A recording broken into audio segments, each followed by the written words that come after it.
individuals that were aboard this ship.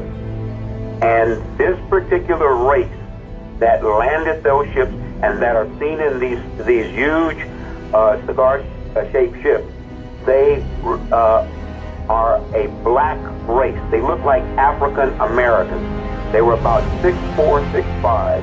These tight-fitting black leather outfits.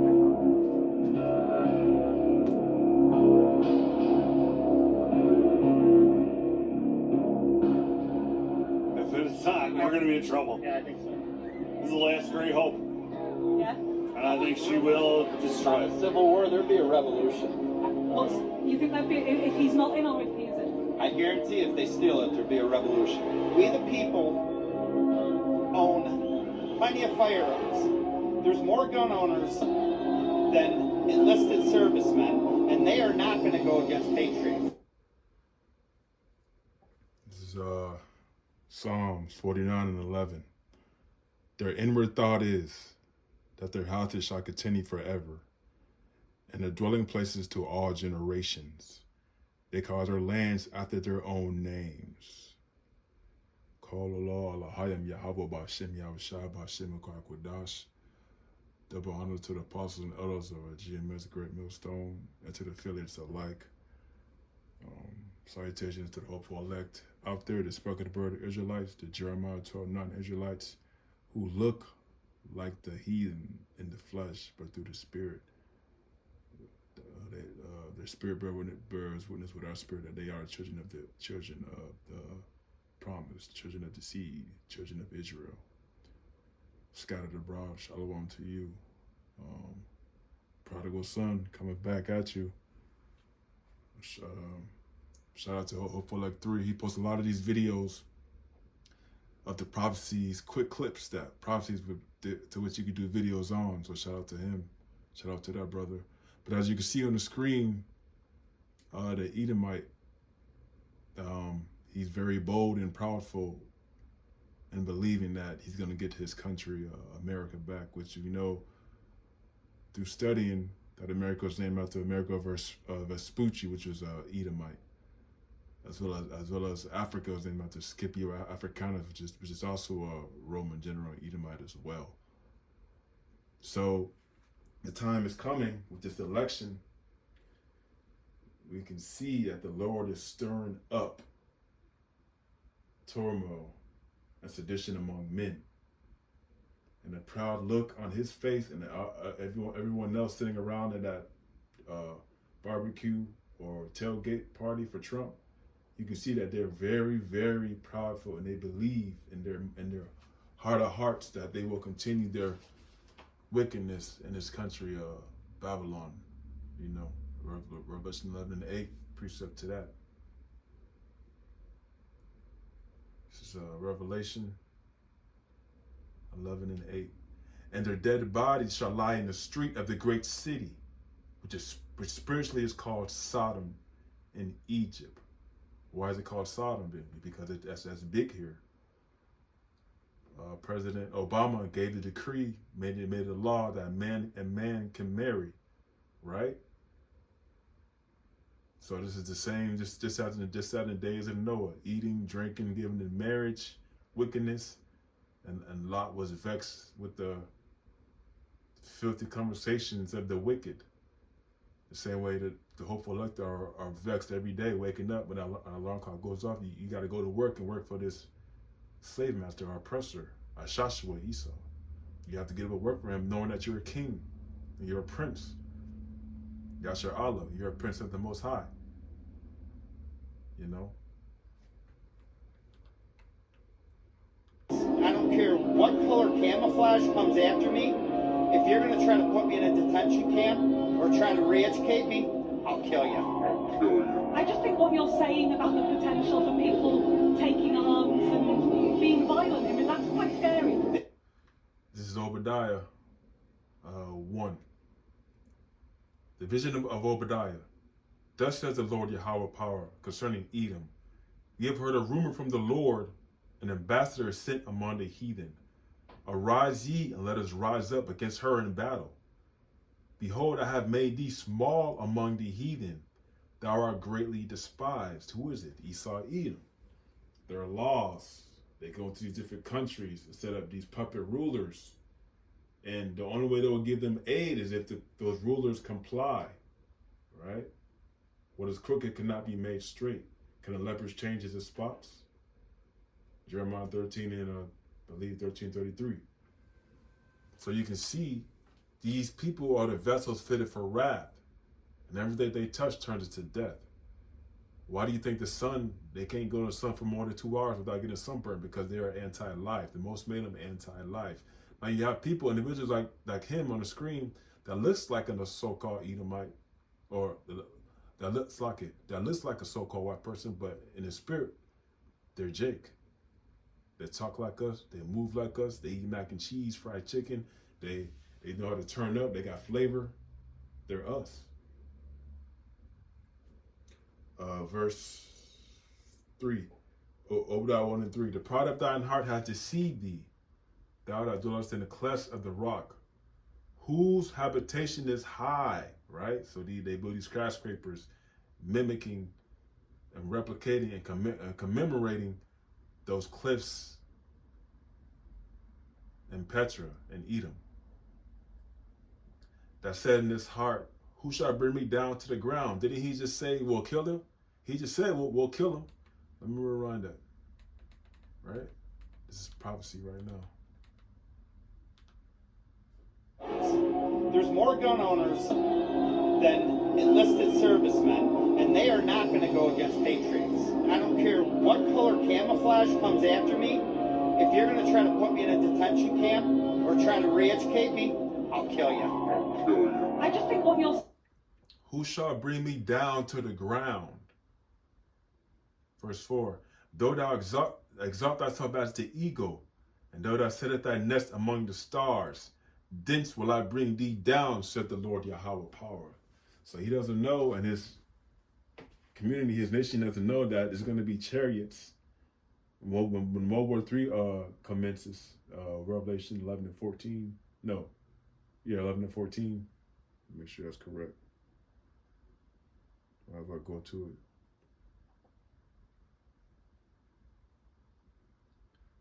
The second woe is past, and behold, the third woe cometh quickly. So the third woe was going to, when John saw the vision in the island of Patmos, when the Lord kept his spirit in him alive so that he can go ahead and write the vision of Revelation to give to us Israelites, the elect of Israel, the hopeful elect of Israel.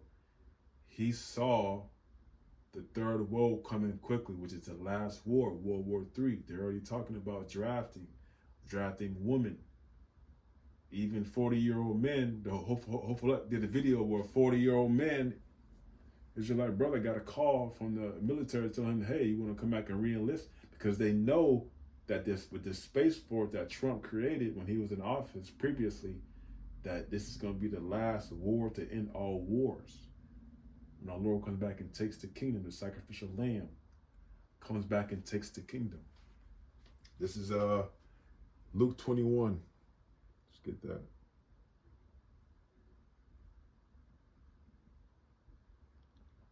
Luke 21 and 7.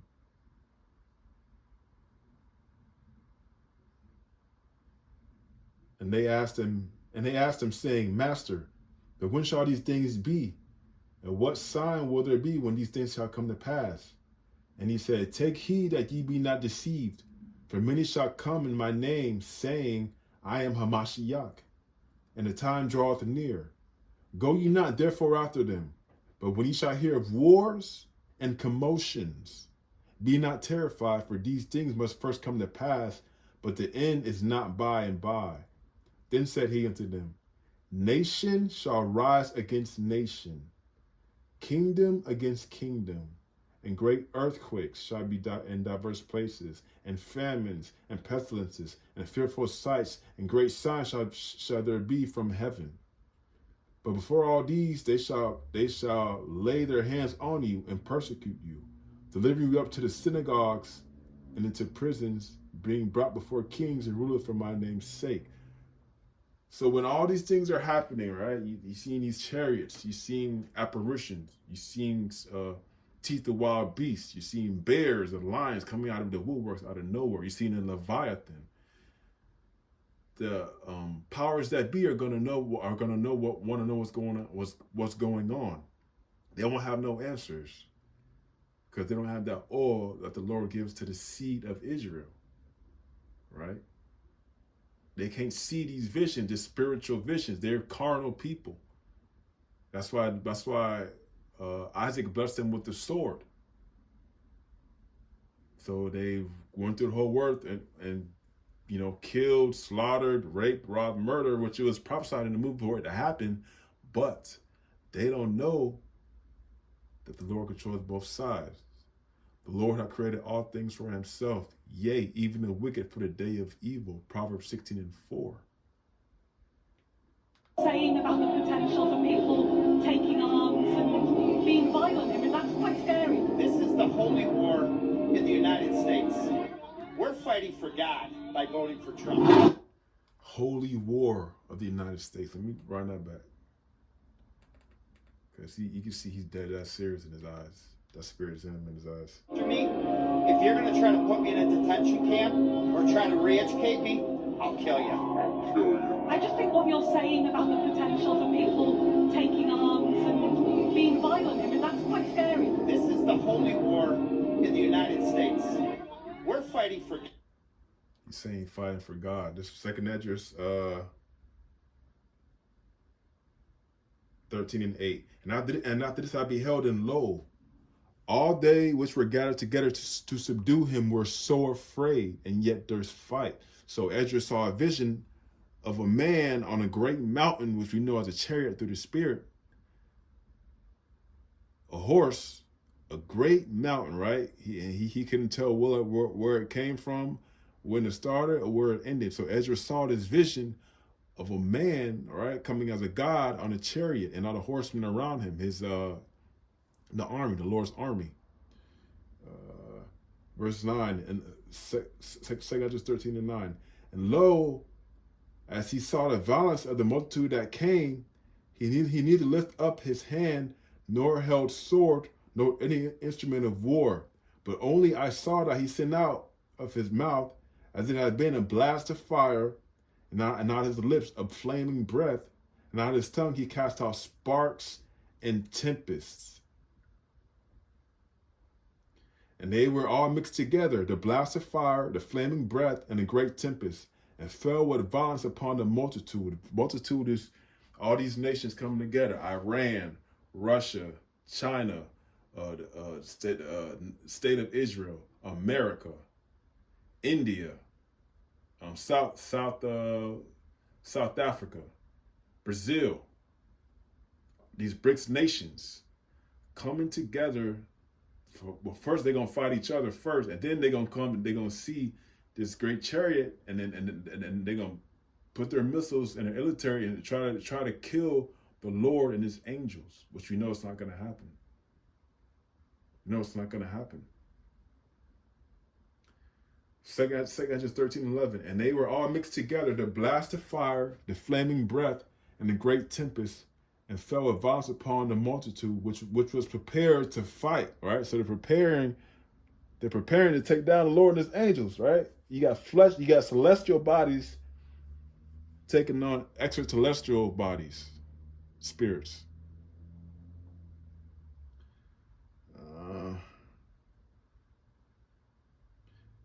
And great tempest, and fell violence upon the multitude, which was prepared to fight, and burnt them up every one, so that upon a sudden of an innumerable multitude, nothing was to be perceived, but only dust and smell of smoke. When I saw this, I was afraid. So this Esdras seeing this vision of World War III. These nations and their military and the technology that Esau blessed with the sword are going to try hard as they can to take down the Lord, which you know is not going to happen, because it's not prophesied to happen. So it's going to be a great sight if we're still alive in those days, or if you're already in the spiritual world, pursuing Revelation 20:4. You know, you die a martyr, and they lived and reigned with Hamashiach 1,000 years. I mean, either or, you're still gonna see this visions. I mean, this is the most epic galactic movie ever seen. Star Wars on steroids, you know. So hope you're edified. You know, stay in the spirit, stay in the truth, stay in this truth. The prodigal son returns. But Shalom, Israel.